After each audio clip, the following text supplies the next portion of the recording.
সম্মানিত জেলা আমির জনাব মৌলানা মুসলিউদ্দিন, বাংলাদেশ জামাত ইসলামের কেন্দ্রীয় নেতৃবৃন্দ, অন্যতম বিশেষ অতিথি জনাব মৌলানা রফিকুল ইসলাম খান, জনাব সাইফুল আলম খান মিলন, অন্যান্য নেতৃবৃন্দ, বন্ধু সংগঠনের নেতা এবং কর্মীবৃন্দ, শহীদ পরিবারের গর্বিত সদস্যবৃন্দ, 24-এর গণবিপ্লবে আহত প্রিয় সহকর্মীবৃন্দ, প্রিয় নরসিংদীবাসী, সাংবাদিক বন্ধুগণ, আল্লাহ তাবারক ওয়া তাআলার শুকরিয়া আদায় করছি যিনি আজ আপনাদের সামনে দুটি কথা বলার জন্য দাঁড়াবার তৌফিক দান করেছেন। আলহামদুলিল্লাহ। এই পরিবেশ একান্ত আল্লাহ তাআলার দান। বাংলাদেশের মানুষ মঈন ফখরুদ্দিনের দুঃশাসনের 2 বছর, পরবর্তী শেখ হাসিনার ফ্যাসিজমের 15.5 বছর, এই 17.5 বছর ভীষণ কষ্ট এবং যাতনার মধ্যে ছিল। এই সময়ের ভিতরে অসংখ্য আল্লাহর বান্দাবান্দি খুন হয়েছেন, গুম হয়েছেন, আয়নাগরের বাসিন্দা হয়েছেন, পঙ্গু হয়েছেন, আহত হয়েছেন, মামলার আসামি হয়ে দফায় দফায় জেলে গিয়েছেন, চাকরি হারিয়েছেন, ব্যবসা হারিয়েছেন, বাড়িঘর তাদের ধ্বংস করে দেওয়া হয়েছে এবং বাংলাদেশ জামাতে ইসলামের উপর আরও বাড়তি জুলুম করা হয়েছে। এক এক করে আমাদের 11 জন শীর্ষ নেতাকে জেলের ভিতরে হত্যা করা হয়েছে। বিচারের নামে তামসা করে কাউকে দেওয়া হয়েছে ফাঁসি, কাউকে ঠেলে দেওয়া হয়েছে মৃত্যুর দিকে। প্রিয় দেশবাসী, আপনারা লক্ষ্য করেছেন পুরাটা সময় জুড়ে বাংলাদেশ জামাতে ইসলামী একমাত্র দল যেই দলের কেন্দ্রীয় কার্যালয় থেকে শুরু করে দেশের সব কয়টি কার্যালয় কার্যত সিলগালা করে রাখা হয়েছিল। একমাত্র দল যেই দলটির নিবন্ধন কেড়ে নেওয়া হয়েছে। দুঃখের বিষয়, ফ্যাসিবাদ আপাতত বিদায় নিয়েছে, নিবন্ধনটা আমরা এখনো ফিরে পাইনি। এখনো সেই নিবন্ধন ফিরে পাওয়ার জন্য আমাদেরকে আদালতে লড়াই করতে হচ্ছে। এটি বাংলাদেশের জন্য লজ্জার বিষয়। যাদেরকে দেশপ্রেমের কারণে, যাদেরকে অন্যায়ের কাছে, ফ্যাসিবাদের কাছে মাথা নতন না করার কারণে যাদের নিবন্ধন কেড়ে নেওয়া হলো, তাদের নিবন্ধনটা পরিবর্তনের সাথে সাথেই তাদের হাতে ফেরত দেওয়া উচিত ছিল। আমরা সরকারের কাছে দাবি জানাচ্ছি, অবিলম্বে আমাদের পাওনা আমাদের কাছে ফেরত দিন, আমাদের প্রতীকসহ ফেরত দিন। আমাদের উপর জুলুম করা হয়েছে, এই জুলুমের অবসান হোক। সম্মানিত ভাইরা, মিথ্যা মামলায় যত নেতৃবৃন্দকে আটক করা হয়েছিল একে একে সকলেই মুক্তি পেয়েছেন, কিন্তু আমাদের কলিজার টুকরা বাংলাদেশ জামাতে ইসলামের তৎকালীন ভারপ্রাপ্ত সেক্রেটারি জেনারেল জনাব ATM আজহারুল ইসলাম এখনো মুক্তি পাননি। কেন তিনি মুক্তি পাননি? জনতার দাবি তাকে এখনই মুক্তি দিতে হবে। তিনি মজলুমদের প্রতীক। এক এক করে আমাদের সমস্ত শ্রেষ্ঠ নেতৃবৃন্দকে তারা খুন করেছে। আল্লাহ তাআলা তার একজন বান্দাকে জীবিত রেখেছেন। সম্মানের সাথে অবিলম্বে আমাদের বুকে তাকে ফিরিয়ে দিন। যদি গড়িমসি করা হয়, বাংলাদেশ জামাতে ইসলামী জনসম্পৃক্ত ন্যায্য দাবি সহ জনাব আজহারুল ইসলামের মুক্তির দাবিতে মাঠে নামতে বাধ্য হবে।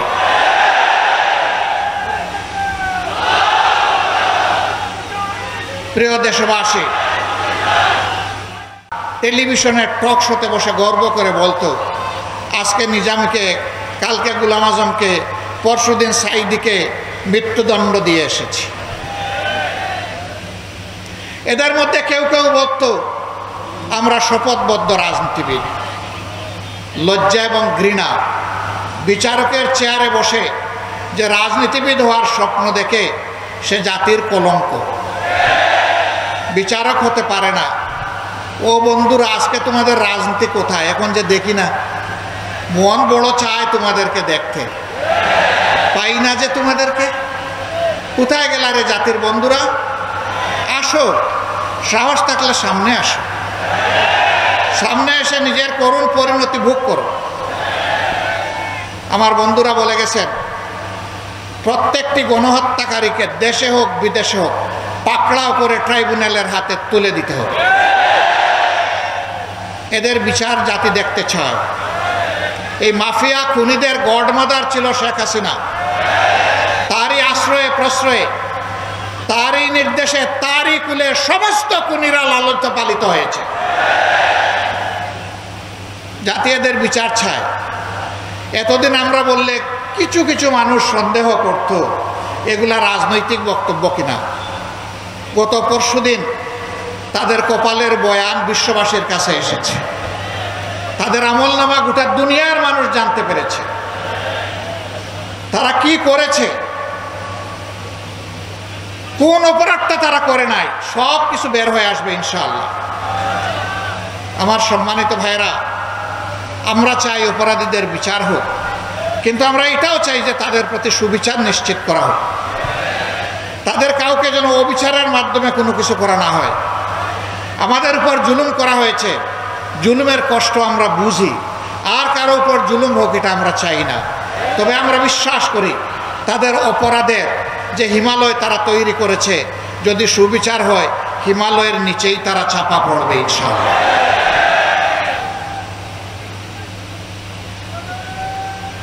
দেশের সম্পদ দেশের ভিতরে থাকুক বিদেশে থাকুক, জাল ফেলে এগুলা দেশে ফিরাই আনতে হবে, সরকারের কোষাগারে জমা দিতে হবে। বৈষম্যহীনভাবে বাংলাদেশের উন্নয়নে এগুলাকে কাজে লাগাতে হবে। কেন বৈষম্যহীন বললাম? এর আগে যার বাড়ি যেখানে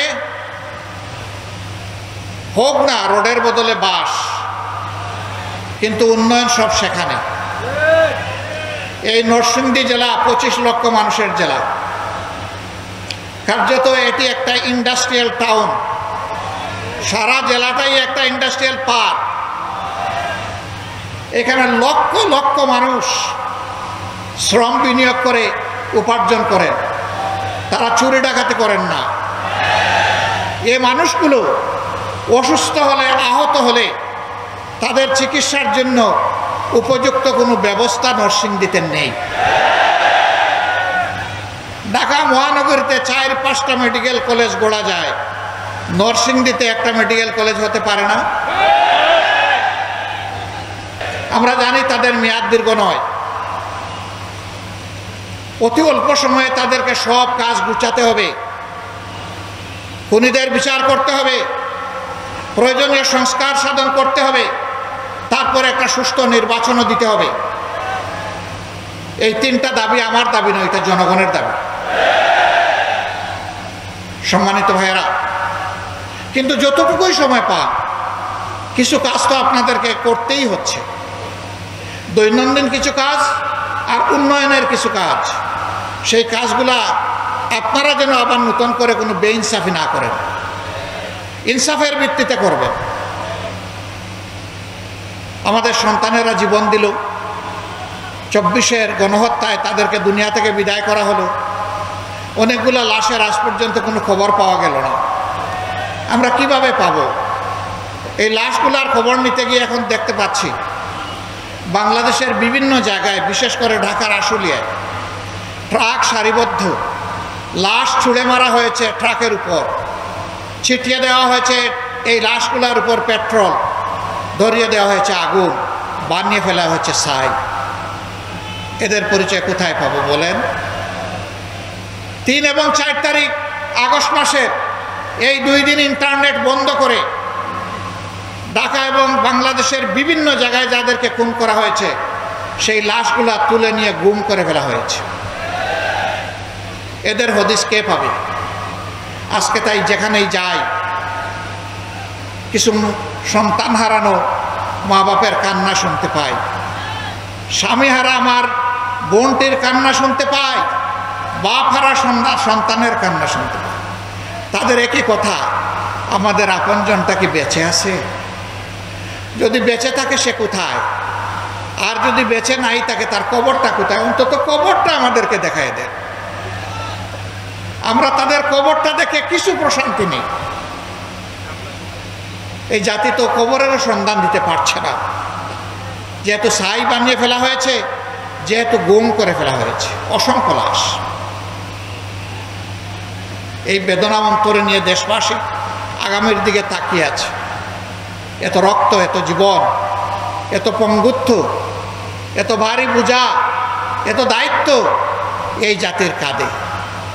এই জাতি আশা করে এই রক্ত বাংলাদেশের বুক থেকে সমস্ত অন্যায়, অপরাধ, বৈষম্য, দুর্নীতি সব কিছুকে পাক সাফ করে দেবে।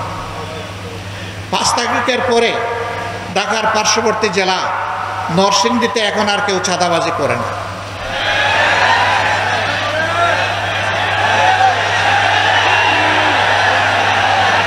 মিল, ফ্যাক্টরি, ইন্ডাস্ট্রির মালিক যারা, তাদের কাছে গিয়ে বলে না, শান্তিতে যদি ব্যবসা করতে চান মাসে মাসে এত টাকা দিয়ে তারপরে ব্যবসা করবেন।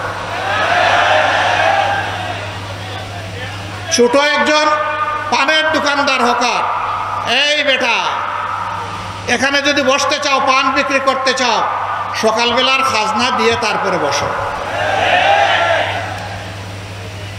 অসহায় মানুষ ভিক্ষার বাটি হাতে নিয়ে বসে, বলে এই ভিক্ষা তো করবা, কোথায় বসেছো জানো? এখানে ভিক্ষা করতে হলে খাজনা দিতে হবে। এই বাজে ঘাটে ঘাটে চাঁদা, জনে জনে চাঁদা অতিষ্ঠ। আপনি একটা বাড়ি বানাবেন, দেখবেন যে মানবরূপী দানবরা এসে হাজির হয়ে বলবে, চাচা, বড় ভাই বাড়ি বানান, অসুবিধা নাই, আমাদের দিকে তাকাতে হবে। তো উনি বুঝতে পারছে না যে কোথায় তো বলছে, তো আবার তাকাবো কি? বলে যে হ্যাঁ আপনাদেরকে দেখতে পাচ্ছি। কই ধরনের দেখা না? তাইলে কি ধরনের দেখা? কই জানেন তো এখানে আমাদের বড় ভাইরা আছে, আমরা তাদের সাথে চলি, আমাদেরও কিছু বিষয় আসা আছে, খরচপাতি আছে, এটা একটু দেখতে হবে।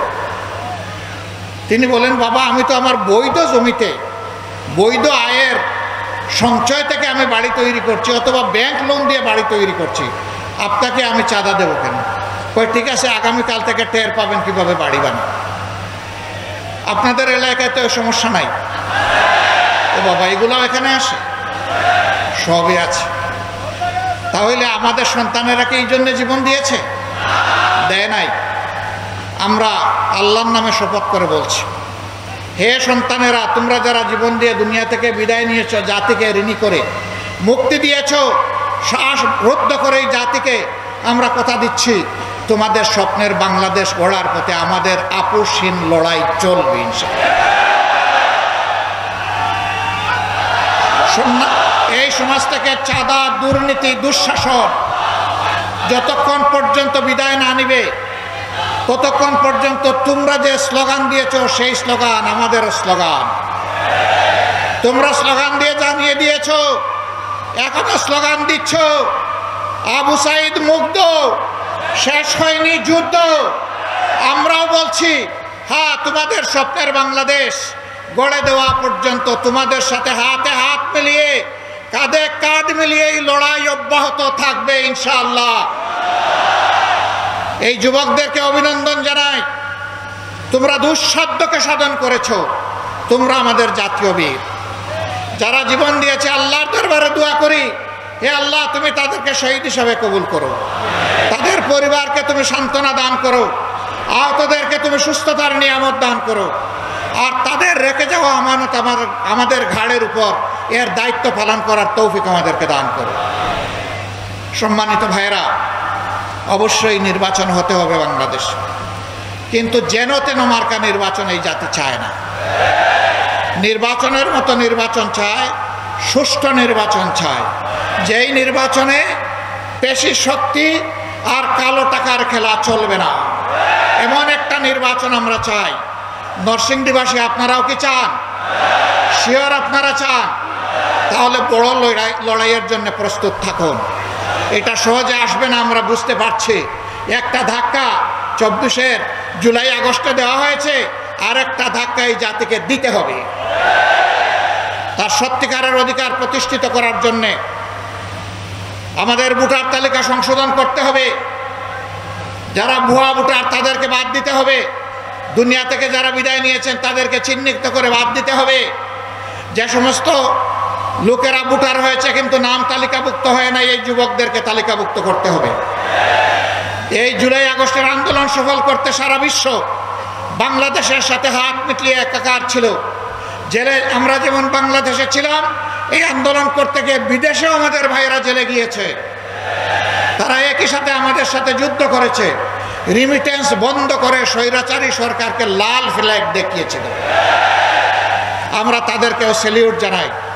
আমরা চাই তাদেরও প্রত্যেকটি প্রবাসী ভাই এবং বোনের এই নির্বাচনেই তাদের ভোটাধিকার নিশ্চিত করতে হবে। এরপরে মাঠ প্রশাসনে যারা আছেন, যারা অতীতে দায়িত্বের পরিচয় দিতে পারেন নাই, দায়িত্বহীনতার পরিচয় দিয়েছেন, যাদের হাত থেকে জনগণের কেনা, জনগণের পয়সায় কেনা বুলেট এসে জনগণের বুকে বিঁধেছে, আমরা তাদেরকে আগামী নির্বাচনে কোনো দায়িত্বে দেখতে চাই না। কথা একদম সাফ, এখানে কোনো ধানাই পানাই নেই। তিনি প্রশাসনের যে পর্যায়ে থাকুন না কেন, কিন্তু প্রশাসনের সৎ এবং দেশপ্রেমিক অফিসার যারা আছেন তাদেরকে আমরা কথা দিচ্ছি, তোমাদের দায়িত্ব পালনে তোমাদের হাতে হাত মিলিয়ে দেশবাসী কাজ করবে ইনশাআল্লাহ। প্রিয় দেশবাসী,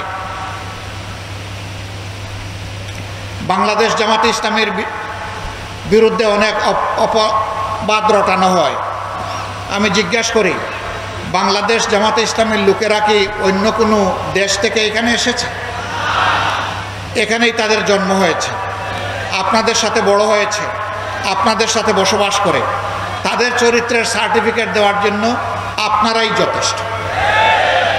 তবে আমি এটা দাবি করছি না যে আমরা নিষ্পাপ, কোনো ভুল করি না। আমরা মানুষ, আমাদের পাপ হইতে পারে, ভুল হইতে পারে। পাপ হলে আল্লাহর কাছে মাপ চাইব, ভুল হলে যার কাছে ভুল হয়েছে তার কাছে ক্ষমা চাই। কোনো বন্ধু যদি আমাদেরকে আমাদের ভুল ধরিয়ে দেন, আমরা তার কাছে কৃতজ্ঞ থাকব। তিনি যদি ইতিবাচকভাবে ধরিয়ে দেন, আমরা বেশি কৃতজ্ঞ।